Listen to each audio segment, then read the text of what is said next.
Suntan,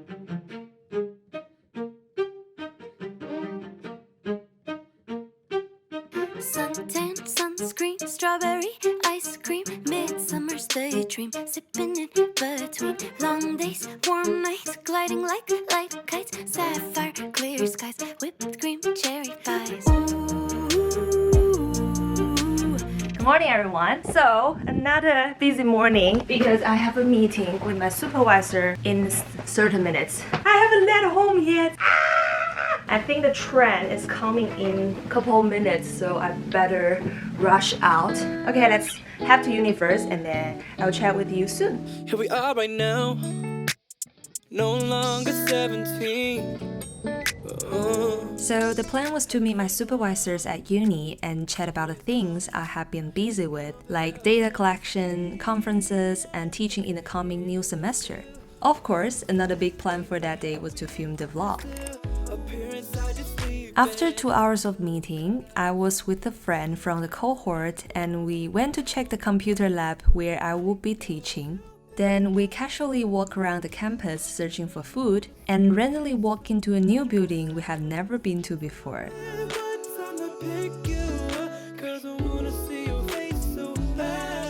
I did enjoy walking randomly and chatting with people who are also doing a PhD. Although everyone's topics, methods, timelines are different, sometimes you can get new inspirations when sharing your thoughts with others. And perhaps peer support is as important as the support from supervisors, because your friends from the PhD cohort can understand what you are going through.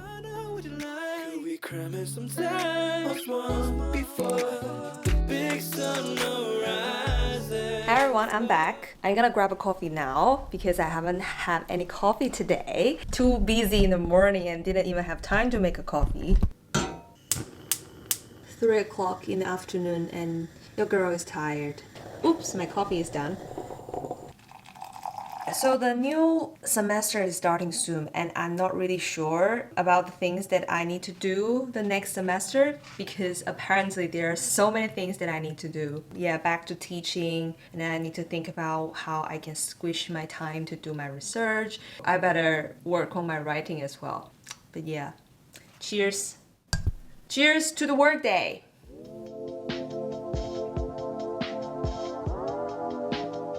After I make my coffee, I put my supervision meeting notes to a Word document to keep a digital record, and I also make plans on my research to-do list.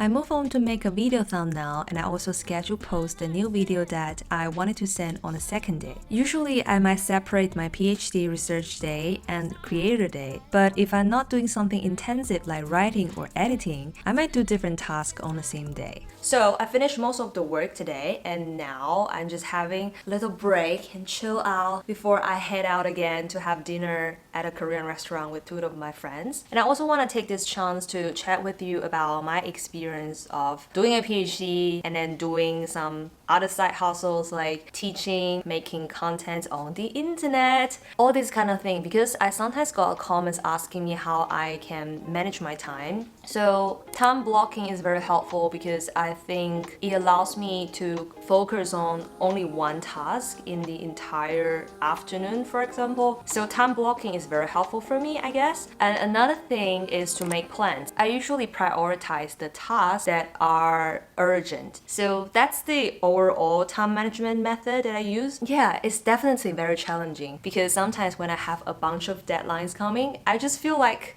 I don't even know what I'm doing, but I'm just gonna do it. And apart from time management, I think another challenge is that as a content creator, you need to professionalize your skills. It's not just about whether you know how to use camera equipment, whether you know how to do editings. You need to think about your content. If I want to share some knowledge, I need to think about how can I put this? How can I share knowledge in a more interesting and entertaining way? And as a lifestyle creator, if you want to live a more interesting life, you probably need to constantly step out of your comfort zone and try out new things. That's what I did. For example, I have been learning tennis and snowboarding in the last 2 years, and I chose these sports purely because I never tried them before. 2 years ago, I have never touched a tennis racket in my whole life, but then now playing tennis weekly becomes a part of my life because it makes me feel good and become stronger. The first time that I started tennis, I thought it's gonna be easy like badminton, but it was much harder to hit the sweet spot and also spin the ball.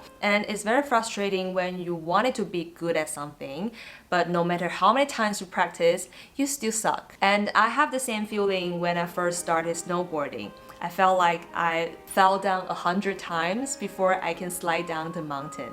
That's why it's challenging when you want to try something new. You're going to lose, you're going to fall down many times, but you need to stand up again and keep trying until you improve. Another thing is that trying activities like snowboarding is actually quite expensive. You need to spend a lot in rentals, entry tickets, accommodations, etc. And when you're staying in Australia, the cost of living in here is not cheap. So that's why, as an international student, learning how to save money is one of the essential skills. Recently, I found a clever way of saving money by using CMB's credit card designed for overseas students. They have a lot of special offers lately. For instance, you can get a maximum of 2% cashback capped at 100 yuan after enrollment if you spend a certain amount of money. Up to 100,000 cardholders could enroll for this offer. It's also very convenient because you can pay off your credit card using RMB. Whether you want to try a pricey activity like snowboarding or you want to go traveling, shopping, if you can get some cashback, you wouldn't feel your heart is bleeding. Remember the time that I didn't have a scholarship, I need to trouble my mom to transfer money to me, especially when a semester started. Tuition and transfer fees really cost a fortune. But during promotion period, if you use CMB's Visa card to pay a certain amount of tuition fees after enrollment, you can get 4% cashback capped at 100 yuan, and there's no service charge. We can save lots of money. So yeah, I would recommend you to check out CMB's Visa credit card if you are planning to or currently studying abroad. Anyway, in general, even though all these things are very tiring, I still enjoy doing them, and I actually feel like all these things, they are helping each other in a way, because when I'm bored at my research, I can find some fun on making videos, because this is something that can give me instant feedbacks when I publish a new video. Unlike my research, the time that you need to wait for a conference or publication, usually you're gonna wait for a couple months or a year or even longer. Making videos is very practical, and sometimes it can also give me inspirations in my research as well. I think as long as you're doing the things that you enjoy, it wouldn't be a problem, even though it's tiring or challenging. Alright, I'm about to get changed and head out soon. I want to show you the flowers that I bought from the market the other day. Flowers are one of the reasons why we love this world. Send it to you!